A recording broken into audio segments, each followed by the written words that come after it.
လမ်းမပေါ်မှာကြောက်တာယုံနဲ့ခြံဖုံးတို့ထိတ်တိုက်တွေ့ကြတယ်။6တာယုံကမောက်မာတဲ့အပြုံးနဲ့ခြံဖုံးကိုလှောင်ပြောင်းလိုက်တယ်ကြောက်တာယုံဟဲ့။ညီလေးကန်ထူးလာပုံပဲနော်။ပြုံးစီစီနဲ့ပါဆက်တောင်မစီနိုင်တော့ဘူးခြံဖုံးကဘာမှပြန်မပြောဘဲစိုက်ကြည့်နေမိတယ်။မင်းမျိုးပေါ်တက်ပြီးကြက်ဥရောင်းနေတာငါသိတယ်။ဒါပေမဲ့သတိပေးလိုက်မယ်။ငါရဲ့စီးပွားရေးနယ်ပယ်တွေကိုမင်းချီမကြုံလာစေနဲ့။မင်းနဲ့ငါကလမ်းခွဲပြီးသား။တယောက်နဲ့တယောက်မပတ်သက်တာအကောင်းဆုံးပဲခြံဖုံးကအေးဆက်ဆက်နဲ့ပြက်ပြက်တသားပြန်ပြောလိုက်တယ်ဟုတ်ပြီလေ။ဒီနေ့ကစပြီးကိုလန်းကိုရှောက်ကြတာပေါ့။တယောက်နဲ့တယောက်လည်းမဆိုင်တော့ဘူးခြံဖုံးဟာရွာကိုပြန်လာပြီးသူကိုယ်တိုင်ခရူးတစိုက်မွေးမြူထားတဲ့ရွှေအုပ်လိုအမိပေးထားတဲ့ကြက်ကလေးတွေကိုကြည်ပြီးပြုံးနေမိတယ်။သူ့အတွက်တော့ဒါဟာဘဝတည်းရဲ့အစပဲသူ့ရဲ့လက်တွဲဖို့အမျိုးသမီးလေးရှူရှူကလည်းသူ့အနားမှာအမြဲရှိနေပေတယ်။အခုတော့ကိုကတကယ်ကိုစေးဖက်ဝင်ပင်တွေစိုက်ပျိုးတဲ့တောင်သူကြီးနဲ့တူနေပြီနော်။ခြံဖုံးငါဒီကြက်ကလေးတွေကိုရွှေဥထက်တောင်တမိုးရှိအောင်လုပ်ပြမယ်ရှူရှူ။ငါမှနီးလန့်ရှိပါတယ်။ညစ်နဲ့တကောင်အချိန်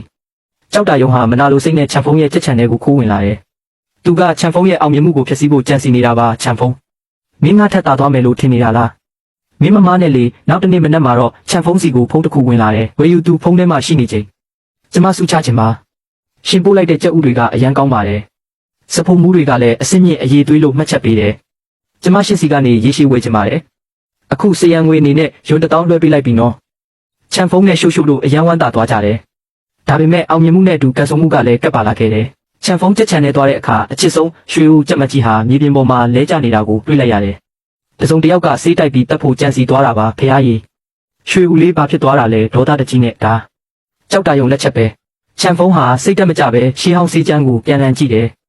အစိမ့်မိနေတဲ့ကြက်မကြီးကိုကယ်ဖို့အတွက်တောင်ကဘားရံမှာပေါက်တဲ့နန်းနန်းနင်းမြက်ကိုရှာရမယ်ဆိုတာသိလိုက်ရတယ်သူချက်ချင်းပဲတောင်ပေါ်ကိုပြေးတက်သွားတယ်အသက်အန္တရာယ်ရှိတဲ့ကဘားရံမှာကျိုးတပင်နဲ့ဆင်းပြီးစေးမြက်ကိုခက်ခက်ခဲခဲရှာဖွေခဲ့တယ်လမ်းမှာကြောက်တာယုံနဲ့ပြန်တွေ့တော့ဟဲ့ညီလေးပါရီဒီလောက်အလောတကြီးဖြစ်နေတာလေ